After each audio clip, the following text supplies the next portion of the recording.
Let me start with a simple premise. In the world of investing in personal finance, most of the trouble people experience isn't because they didn't make enough money.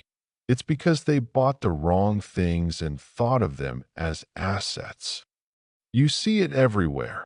People take on debt for something they call an asset, but in reality, it behaves like a liability. They tell themselves, it'll be worth it one day. But rational people don't buy tomorrow's illusions with today's capital.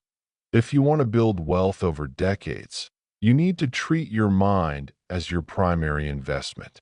Not your ego, not your lifestyle.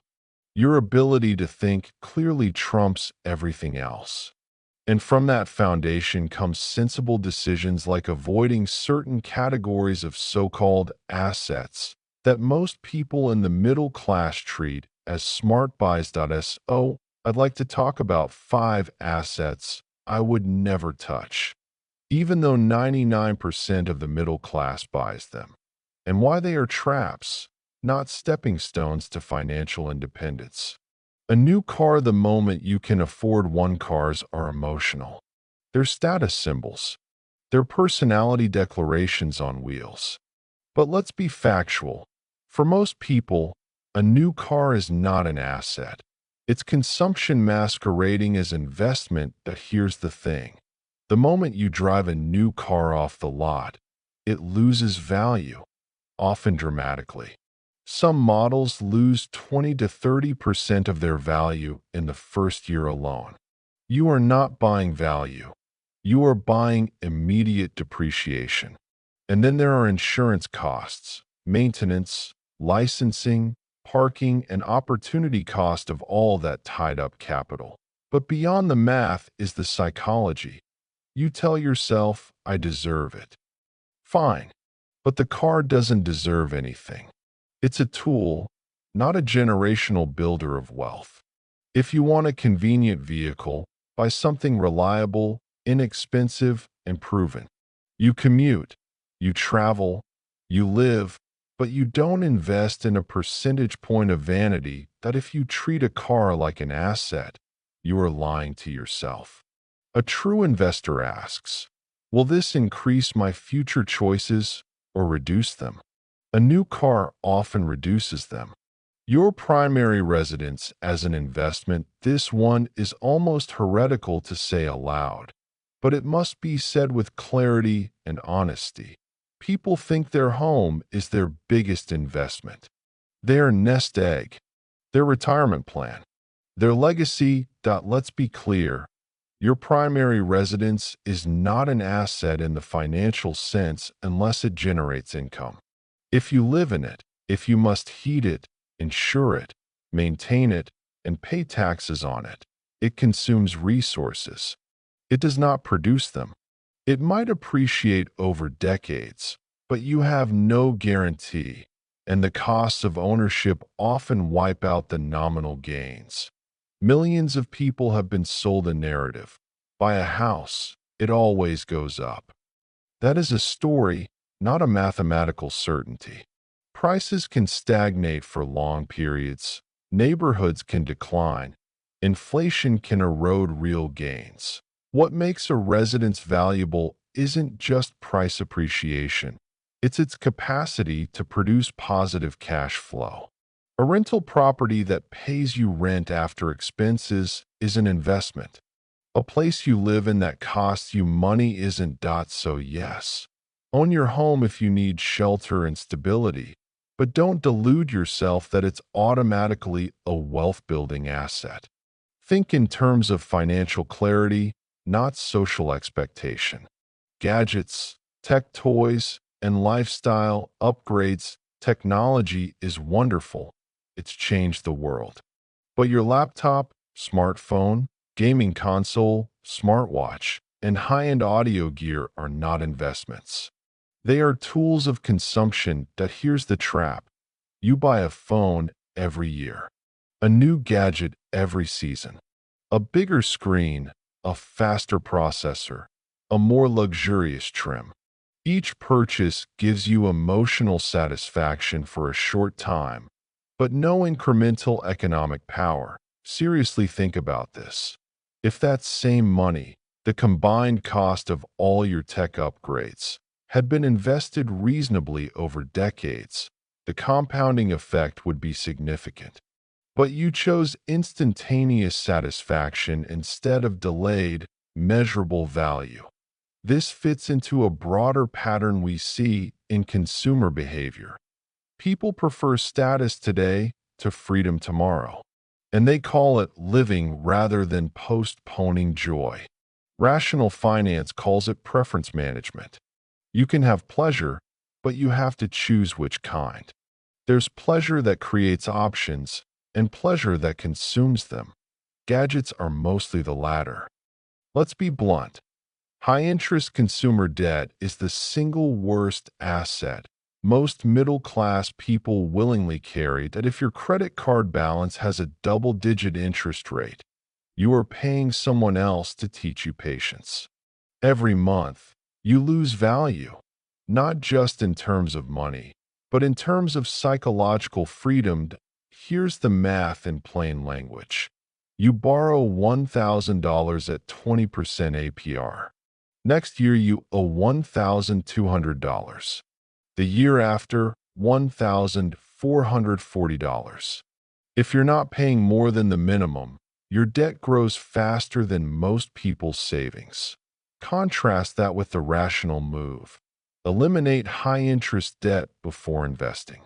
There's no investment on earth that rationally beats a guaranteed 15 to 25% paydown of debt. And yet people hold debt because they want to live beyond their means, often to signal status or comfort. This is Economics 101. Borrowing to consume is fundamentally different from borrowing to invest, and financial professionals should know that. Debt only makes sense when it leverages an income-producing or appreciating asset in a way that the cost of capital is lower than the expected return. Consumer debt is not that. Lifestyle inflation as a wealth asset. This is the sneakiest one because it's not a discrete purchase like a car or gadget.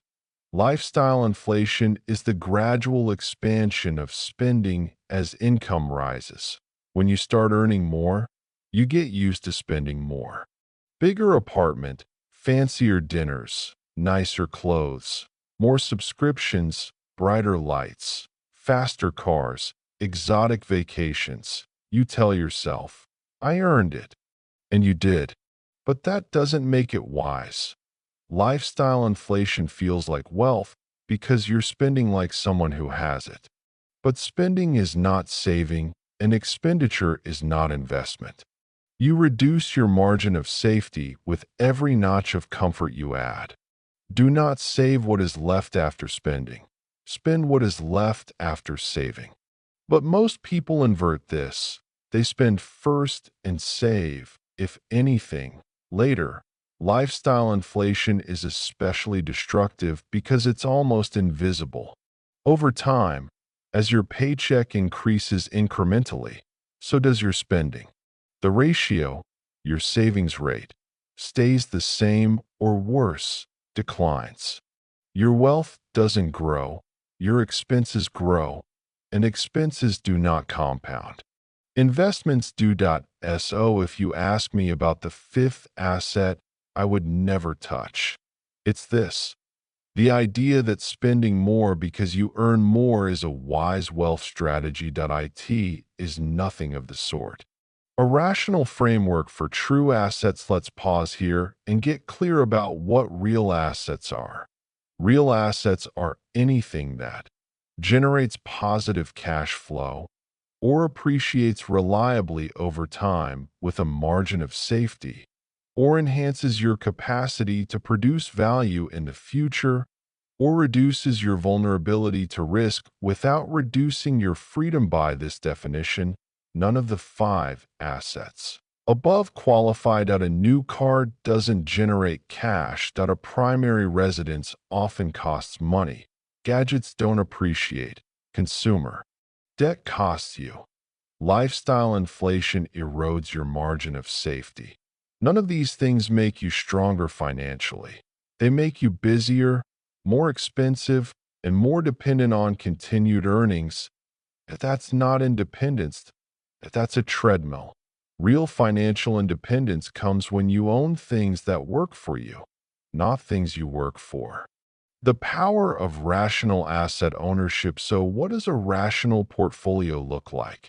It looks like things that produce income, businesses, royalties, rent, accumulate real value over time, broad market equities, diversified funds, give you leverage, skills, reputation, intellectual property, reduce risk of catastrophic loss, appropriate insurance, cash reserves. Allow you to compound wealth patiently. These things require patience, temperament, and discipline, not hype. Charlie Munger himself has said, in countless ways, that to succeed you don't need to be brilliant. You need to avoid stupidity and let compounding do its magic. And part of avoiding stupidity is not buying what the crowd buys just because it feels good, because it's marketed as a rite of passage, or because society has convinced you it's essential. Most people buy emotional satisfaction. Rational people buy economic value. There's a reason Buffett and Munger have lived modestly compared to their wealth. Their actions reflect a deep understanding of incentives, compounding, and the difference between cost and investment. Why most people don't think this way. This is where psychology comes in. The very essence of Charlie Munger's worldview. People don't fail financially because they don't know math. They fail because they don't control their impulses, envy, ego, and short-term thinking. People want recognition today, applause now, acceptance instantly. They want confirmation from others that their choices were good. They buy shiny things. They buy what everybody buys. They buy upgrades that have zero chance of paying back in the long run. They confuse signaling with investing. A rational investor is not moved by status, image, or short-term praise. A rational investor is moved by expected outcomes over decades, not likes on Instagram. Practical advice I use. And you can too avoid debt unless it's leveraged to produce income. No high-interest cards. No borrowing for consumption. Keep lifestyle static even when income grows. Don't inflate your expenses. Buy productive assets before satisfying wants. Think, will this produce value in 5, 10, 20 years? Understand incentives. Car dealers want you to upgrade. Marketers want you to own the latest. You want your future freedom. Let compound growth be your friend. Slow, steady, rational growth beats impulsive spikes. Let me close with this. I am not saying you should never enjoy life. I am saying you should think about the trade-off every time you buy something. Because every dollar you don't invest wisely today is a dollar that won't be working for you tomorrow. Most people find it counterintuitive because our psychology is wired for instant gratification. But markets, wealth, and compounding do not reward short-term emotional decisions. They reward discipline, rationality, and patience. If you want to build real financial strength, if you want options, independence, and freedom, start by thinking like someone who understands the true nature of assets. And remember this, just because everyone buys something doesn't make it an asset. An asset is something that makes your future better. Anything else is just a liability in disguise.